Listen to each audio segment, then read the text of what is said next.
સુરતના ઉધના વિસ્તારમાં આવેલા મોરારજી વસાહતમાં હત્યા કરનાર 3 આરોપીને ઝડપી પાડતી ઉધના પોલીસ।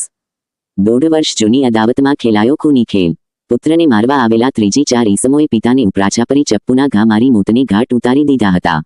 હત્યાના આ બનાવમાં ઉધના પોલીસે હત્યાનો ગુનો નોંધી ગણતરીના કલાકોમાં જ આરોપી યોગેશ સંજય નગરાળે, કરણ ઉર્ફે દીપક ગણેશ વાઘ, વિશાલ ઉર્ફે રાજ ગણેશ વાઘ અને રાજવીર સંજય નગરાળે નાઓને ઝડપી પાડ્યા।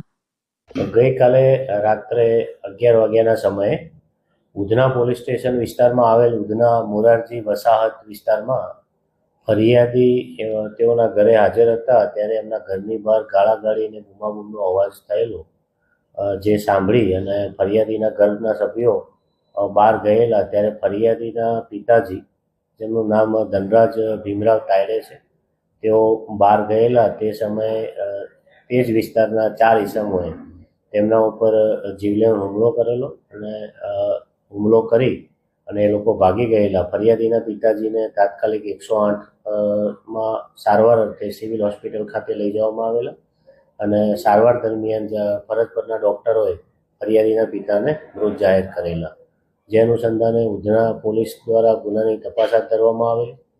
સ્થળ ઉપર પહોંચી જતા સમગ્ર બનાવની હકીકત જાણી અને તાત્કાલિક 4 આરોપીઓને ઉધના પોલીસ દ્વારા ગણતરીના સમયમાં હસ્તગત કરવામાં આવેલા છે।